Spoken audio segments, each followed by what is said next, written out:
Have you ever paused to reflect on what truly defines a fulfilling life as you grow older? Is it the people who surround you, the relationships you nurture, or perhaps the choices you make when life throws its inevitable challenges your way? In today's feature, we delve into the extraordinary journey of one woman, a story of resilience, loss, family struggles, and unexpected turns that led her to discover her version of peace and purpose. Her experiences serve as a poignant reminder that fulfillment often lies in the lessons we learn and the strength we find in ourselves. Through her story, we'll uncover how she faced some of life's most difficult moments, grieving the loss of a beloved partner, navigating complicated family dynamics, and making choices that allowed her not just to survive, but to truly thrive well into her 60s and beyond. Despite the obstacles, she managed to craft a life rich in meaning and connection, a journey filled with wisdom that we can all learn from. This video is packed with insights that might just help you make better decisions about your relationships, self-care, and independence as you age. Whether you're grappling with family challenges, contemplating how to live your best life in your later years, or simply looking to find deeper meaning in everyday decisions, you'll find plenty of inspiration and practical advice here. Stick with us to the end, because the lessons shared in this story could transform the way you think about your future and inspire you to build a life of fulfillment and joy, no matter where you are on your journey. And before we dive in, don't forget to hit that subscribe button and turn on notifications so you never miss any of our videos. Your support means the world to us. If you enjoy this video, please consider liking and sharing it. It helps us continue to bring you stories that matter. If this topic resonates with you, comment 1. If not, comment 0, and let us know how we can improve. Now, let's begin. After the funeral, once the week of mourning had passed, my daughter, Emily, came to take me home.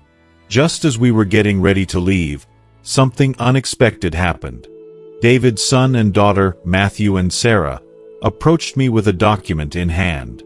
Matthew said, "Mrs. Jane, we've taken care of everything for your future. Please read the will our father left for you." I was taken aback but quickly put on my glasses to read it. As I read the words, a rush of emotions swept over me. Tears welled up in my eyes and flowed freely. It was a mixture of happiness and sadness, of gratitude and loss. My name is Jane Miller, and I'm 65 years old. 25 years ago, I lost my husband, John, to a devastating illness. I was just 40 years old at the time, and our daughter, Emily, was only 13. The day after John's funeral, as I was still grappling with the reality of his absence, my sister-in-law, Susan, came to our home and demanded the house John had left behind.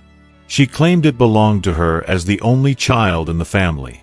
From the very beginning, Susan and my mother-in-law, Eleanor, had made it clear that I wasn't truly accepted. Eleanor had been against our marriage from the start, looking down on me for my humble rural upbringing, while John had been raised in the city with all its privileges. I grew up in a small, struggling farming community.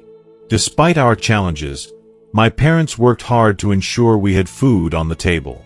I was the youngest of 4 children and the only girl, cherished and protected by my parents and 3 older brothers. Life on the farm was tough, but I was shielded from much of the hardship. When I turned 18, an opportunity came that would change my life. A recruiter visited our area, offering jobs in a textile factory. With the encouragement of my family, I took the chance. The factory provided a steady income, free housing in the dormitory, and even meal allowances. It was more than I could have imagined, and I couldn't pass it up. Moving to the city was both exciting and overwhelming. My family fully supported me, hoping this was the path to a better life. The training was intense, but after 3 months, I became skilled enough to work independently. The shifts were grueling, alternating between day and night, but I adjusted quickly.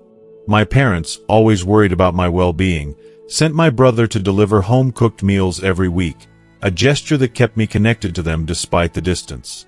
In the city, I caught the attention of many. I was tall, fair-skinned, and youthful, qualities that drew compliments and invitations from others. But I politely declined any suitors. My focus was on building my career, and I believed I was too young to think about settling down. That changed the day I met John. It started with a broken sewing machine. John was the repairman assigned to fix it. He wasn't particularly handsome, but his quiet confidence and seriousness intrigued me. Tall and composed, he had a presence that made me feel at ease. Over time, our paths began to cross more frequently, at the factory, in the cafeteria, or during shared breaks. John's sincerity and persistence gradually won me over. Despite his mother Eleanor's strong opposition to our relationship, John stood by me. She dismissed me as just a country girl, unworthy of her city-bred son. But John reassured me, promising that her disapproval wouldn't change how he felt. His steadfast support and the warmth of his affection marked the beginning of our journey together, a journey filled with love, challenges, and unwavering commitment. We first got to know each other under rather unusual circumstances. My sewing machine had broken down, and I was expecting the usual older repairman to show up. But that evening, a young man in his 20s arrived instead. He wasn't strikingly handsome, but there was something about him. His height, easily over 6 feet, compared to my nearly 5 feet 7 inches, and his quiet demeanor, that caught my attention. There weren't many tall men in the factory, and he stood out. During the repair, he spoke sparingly, keeping the conversation strictly work-related. His reserved nature intrigued me. Unlike the men who often tried to catch my attention with flattery or overzealous enthusiasm, this one seemed indifferent. Oddly, it made me feel uneasy, as though his indifference carried a deeper weight. If you are still watching this video and find these lessons useful, please comment 1 below to let me know that you are still here with me. Later, I learned from my colleagues that his name was John, a skilled repairman with a reputation for being reliable and meticulous. Surprisingly, he was also the son of the factory's deputy manager. Despite his family's standing, John had chosen the hands-on work of a repairman over a more comfortable office job, which intrigued me even more. One evening, something happened that left an indelible impression on me. A group of unfamiliar young men followed me and my friend after dinner, hurling inappropriate remarks that quickly turned unsettling. The factory was located in a quiet industrial area, surrounded by warehouses and workshops with no residential housing nearby. It was deserted and eerily silent, leaving us unsure of how to escape the situation. Just as panic began to set in, a voice called out from behind, steady and familiar. "Jane, where are you going? Come back." Relief washed over me as I turned to see John approaching. Even though we'd only had a few brief encounters before, his presence felt like a lifeline. I ran toward him, blurting out, "Are you here to pick me up? Why are you following us?" He looked slightly puzzled but quickly said, "I thought you might have lost your way near the factory gate, so I hurried to catch up with you." Without hesitation, John stepped forward to confront the men.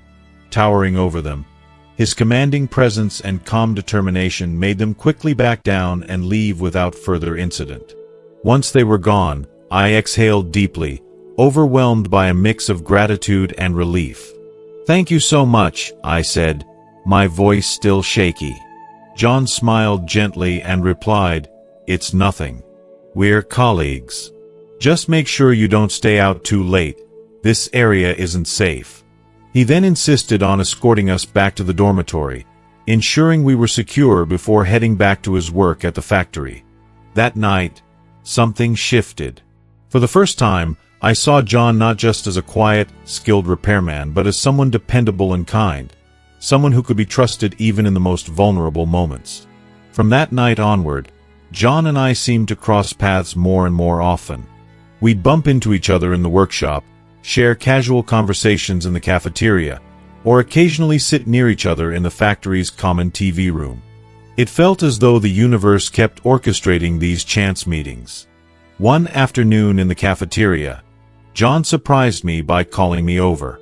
He held up 2 tickets and asked, Would you like to go to the movies with me? I had been harboring feelings for John ever since he came to my rescue that night, but I was hesitant to make the first move. It wasn't considered proper for a woman to take the lead back then, and honestly, I wasn't sure how he felt about me. His invitation made my heart race, but I tried to act composed. Smiling, I said, "I'd love to." After the movie, as we walked back to the dormitories, John reached for my hand. His touch was warm and steady.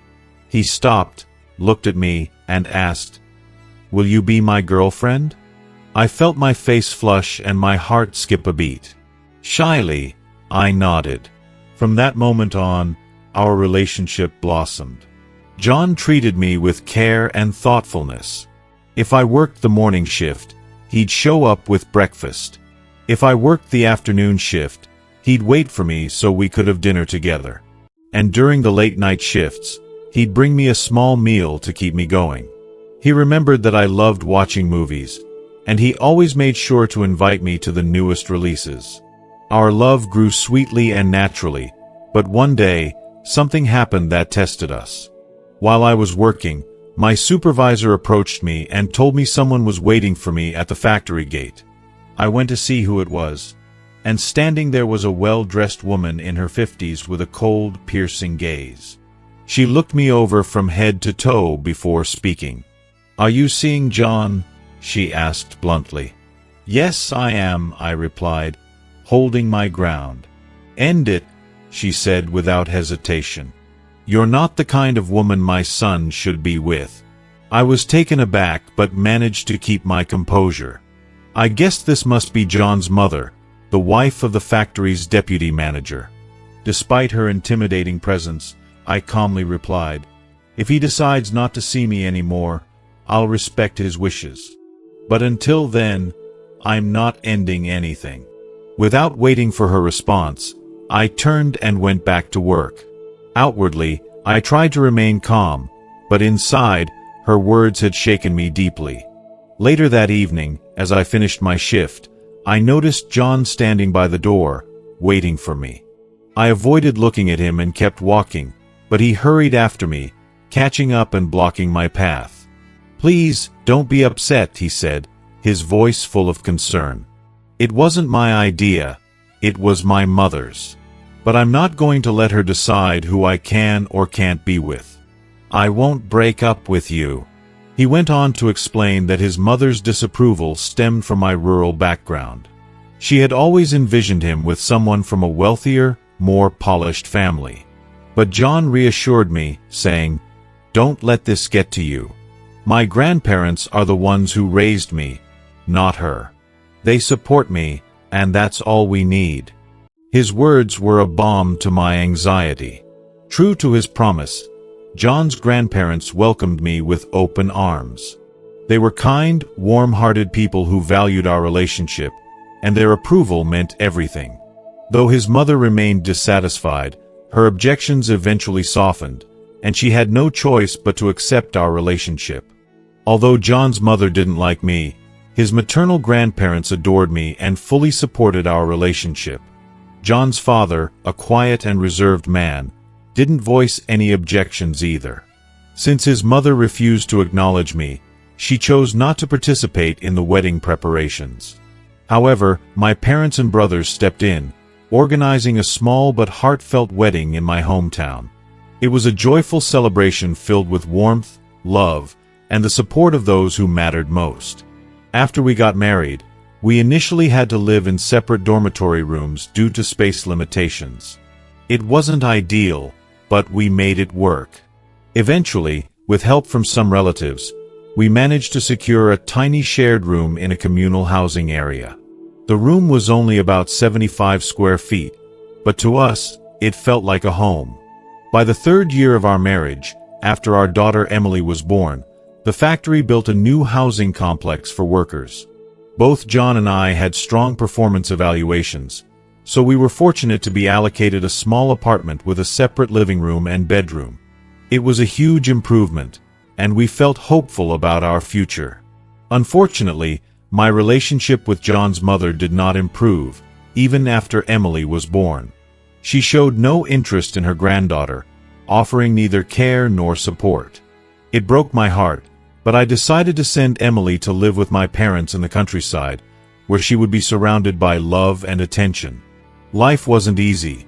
As the factory faced financial challenges, our salaries were cut to just 80% of what we used to earn. To make up for the shortfall, John began taking on extra work at private workshops in the evenings. He worked tirelessly to support his mother and ensure that Emily was well taken care of. In 1998, John made a big decision. The factory had offered employees the option to purchase their company-owned apartments at a discounted price, and John decided to sell ours to buy a larger, 860-square-foot commercial apartment. What surprised me most was that when the paperwork was finalized, John listed my name alone on the title deed. I didn't question his decision, assuming he wanted to ensure that Emily and I had security in case anything happened. Around the same time, the factory situation worsened, and I had to leave my job. I found work as a sales associate at a shopping center, a demanding role with long hours but necessary to keep us afloat. Meanwhile, John applied for and secured a position as the repair team manager at a private company. The job came with a higher salary, and I believed things were finally starting to look up. But life had other plans. One day, while I was at work, I received an urgent call from one of John's colleagues. John had collapsed at work and was being rushed to the emergency room. My heart sank, and I immediately dropped everything to get to the hospital. When I arrived, he was already in surgery. I stood outside the operating room, racked with worry and silently praying for a miracle. Time felt like it had slowed to a crawl as I waited for news. Finally, the doctor came out, his face somber. He said the words I dreaded most. "We did everything we could, but unfortunately, the world around me crumbled." I felt my knees give way, and I collapsed in grief. The love of my life, the man who had worked so hard for our family, was gone forever. My partner, the man who had tirelessly worked to give our small family a better life, was gone forever. When John passed away, his family offered no help. Instead, it was my parents and brothers who stood by me, handling everything during those devastating days. But just 2 days after the funeral, John's mother, Eleanor, arrived with one of John's sisters, demanding that Emily and I leave the apartment. They claimed that now that John was gone, the house legally belonged to his parents as his rightful heirs. I was devastated but not surprised.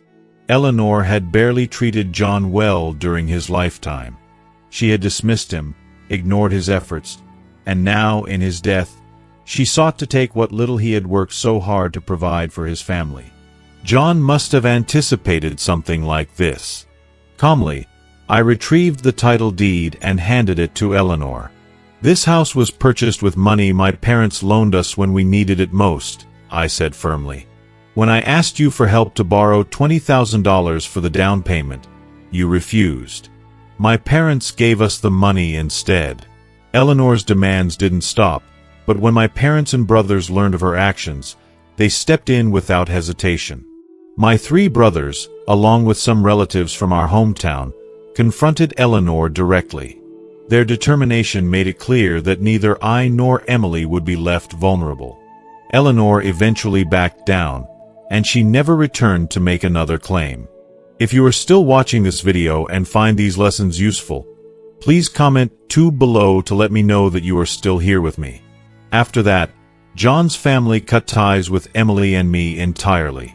It was as though we no longer existed to them. I decided that I would never remarry, choosing instead to focus on raising Emily and ensuring she never suffered the kind of losses I had endured. Years passed, and Emily grew into a kind and intelligent young woman. When she went to university, she met a wonderful young man, Brian, who became her boyfriend.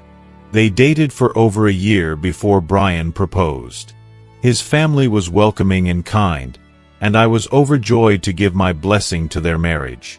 Soon after the wedding, Emily became pregnant, and Brian's mother stepped in to help her during the pregnancy.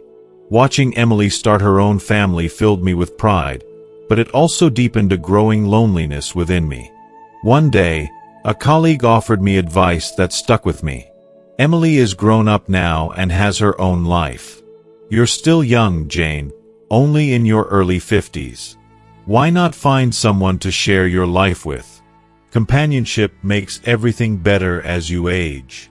At first, the thought seemed foreign to me. I had devoted so much of myself to raising Emily and building a life for us that I couldn't imagine starting over with someone new. But a bout of illness forced me to reconsider. The solitude I once cherished had started to feel like a burden. I was 53, retired, but still working part-time, and I began to see the value of having someone to lean on. A friend introduced me to Daniel, a retired government official 12 years my senior. Daniel's wife had passed away 2 years earlier, leaving him with 2 grown children, a son and a daughter, who were supportive of his search for a new partner. Daniel wasn't a tall man, but he had a warm and approachable presence. His humor and easygoing nature quickly put me at ease. Talking with him always left me laughing, and I began to feel that life with him could be something truly special. Nervously, I decided to share my intentions with Emily. I worried she might disapprove, but to my surprise, both Emily and Brian were wholeheartedly supportive. "Mom," Emily said with a smile, "you've spent your whole life taking care of me and putting my happiness first. Now it's your turn to find happiness. Nothing would make me happier than to see you start a new chapter." Daniel proposed that we formalize our relationship with marriage, but I declined. I had seen how complicated things could become with legal bindings, especially later in life. Living together without a marriage certificate seemed simpler. If we were compatible, wonderful. If not, we could part ways without unnecessary complications.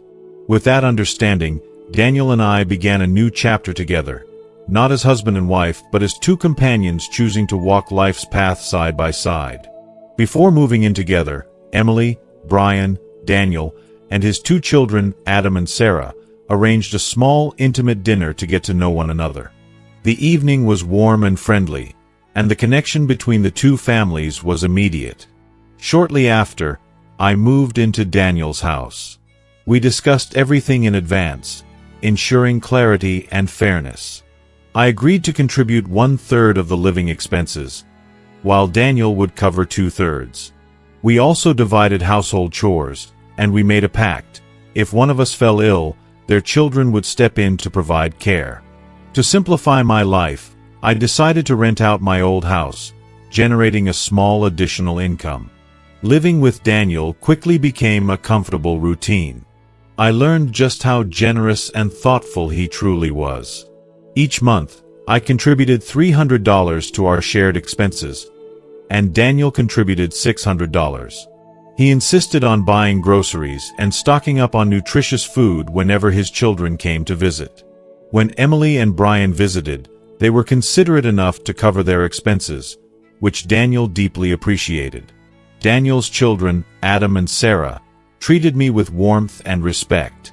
Every time they visited, they brought fresh produce or small gifts to show their appreciation. Daniel's grandchildren, in turn, called me Grandma with a sweetness that melted my heart. Over time, our 2 families grew very close. I treated Adam and Sarah as though they were my own, and they reciprocated with genuine affection. On holidays, I happily helped with their grandchildren, picking them up from school or babysitting whenever needed. It wasn't an obligation. It was a joy. Similarly, Emily and Brian got along wonderfully with Daniel's children, and both families supported each other whenever there was a need. Life settled into a happy rhythm, but 6 years ago, everything changed. During a chess game at his club, Daniel suddenly collapsed. He was rushed to the hospital, where he was diagnosed with a severe brain hemorrhage. The doctors did everything they could, but he slipped into a coma that lasted for days. I refused to leave his side, staying by him day and night without rest. On the 5th day, Daniel finally woke up, but the damage was severe. He couldn't move his limbs, and his speech was barely intelligible. Through slurred words, The first thing he said to me was, "I want you to leave." I stared at him, stunned. He continued, "We don't have a marriage certificate. You're not obligated to take care of me. We agreed that if one of us got sick, the other wouldn't be burdened." Tears filled my eyes, but I firmly replied, "I'm not leaving. You have treated me, Emily, and Brian with so much kindness over the years. How could I abandon you now?" His words had been spoken out of selflessness, but my heart wouldn't allow me to walk away. Adam and Sarah were deeply touched by my decision and suggested hiring a caregiver to assist me, but I declined. I felt it was my responsibility to care for Daniel, a way to repay all the love and generosity he had shown me. The following months were grueling but also deeply meaningful. I prepared his meals, managed his medications, and accompanied him to every physical therapy session. Every day, if the weather permitted, I'd take him out in his wheelchair, helping him reconnect with the world outside. Slowly but surely, Daniel began to recover. He progressed from being unable to move to taking small, tentative steps with the aid of a cane. His speech improved, and the light in his eyes returned. As his health stabilized, Daniel once again brought up the idea of formalizing our relationship through marriage. He explained, "I just want to ensure your future in case something happens to me." His gentle concern touched me deeply, but I still declined. "We don't need papers to prove what we have," I said. "I don't believe that a marriage certificate would change the way you've cared for me, or the way I'll care for you." He smiled at my response, and we both agreed that we were already living the life we wanted, bound not by legalities but by mutual respect and love. 2 years ago, my son-in-law Brian's company was awarded a large project, an incredible opportunity that could elevate their business significantly. However, the project required matching capital and the company was facing financial difficulties due to the challenging economic climate. Despite the potential of the project, they were short $35,000 to meet the requirements. I wanted to help Emily and Brian, so I began making plans to sell my old house. When Daniel found out about their situation, he didn't hesitate. Without even being asked, he withdrew $20,000 from his savings and, with the help of Adam and Sarah, his children, contributed an additional $15,000. Together, they covered the entire $35,000 shortfall. Daniel didn't ask for loan documents or guarantees. He simply trusted Brian and wanted to help. When the project was completed successfully, Brian repaid the entire $35,000 promptly and even offered an additional $2,000 as a gesture of gratitude. However, Daniel and his children politely declined the extra money, insisting they were just happy to help the family. To express their appreciation, Brian and Emily hosted a lavish dinner to honor Daniel and his family. It was a wonderful evening filled with heartfelt toasts and laughter. The following Lunar New Year, our two families celebrated together. After the meal, we decided to attend a local performance. Daniel, always enthusiastic about the arts, was animatedly explaining the show to me when his voice suddenly faltered. I turned to him concerned, but before I could ask if he was all right, he collapsed. If you are still watching this video and find these lessons useful, please comment 3 below to let me know that you are still here with me. Panic gripped me as we rushed him to the hospital. I held his hand the entire way, praying for another miracle, but this time, it wasn't meant to be. The doctors came out with somber faces and apologized, saying they had done everything they could. Daniel was gone. Overcome with grief, I fainted on the spot. In the days that followed, I moved through the motions of arranging Daniel's funeral, my heart numb from the loss. A week later, as I was preparing to leave with Emily, Adam and Sarah approached me with a document. It was Daniel's will.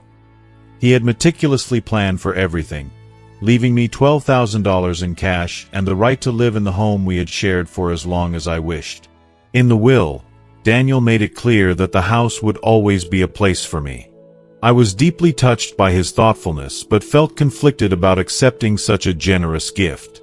I turned to Adam and said, You should keep the house. You and Sarah should have it. I can return to my old house, even if it's on the 5th floor. I don't want to take anything away from your family." Adam, with a kind and sincere voice, replied, "Jane, you can't go back to that apartment. It doesn't have an elevator, and you've said to yourself how difficult it's become to navigate the stairs. This house is close to the market, the hospital, and everything you need. My father wanted this to be your home. Please honor his wishes." Adam and Sarah insisted I stay, explaining that Daniel had carefully notarized everything to ensure there would be no misunderstandings. "This was Dad's decision, and he made it with love," they assured me. Their kindness moved me to tears, and I finally agreed to stay in the house. However, I declined the $12,000 Daniel had left me, asking that it be divided equally among Adam, Sarah, and Emily. Since then, our families have grown even closer. Each family takes turns visiting me, sharing meals, and helping with household chores during the holidays. Every gathering is filled with warmth and laughter, and although we don't share blood ties, the bond between us feels stronger than any I've ever known. I remain an active part of both families, always willing to help. Whether it's picking up the grandchildren from school or lending a hand during busy times, I never hesitate. Similarly, my children and Daniel's children support one another whenever there's a need. Together, we've created something rare and beautiful, a family built on respect, love, and gratitude. As we come to the end of this incredible journey, we hope Jane's story has touched your heart as much as it has ours. Her resilience, her ability to find love and meaning after loss, and the powerful bond she built with her blended family are filled with valuable lessons for all of us. What have you learned from Jane's story? Perhaps it's about the importance of kindness, the strength of family, whether by blood or by choice, or the courage to embrace new chapters in life. Whatever resonates with you most, we'd love to hear your thoughts.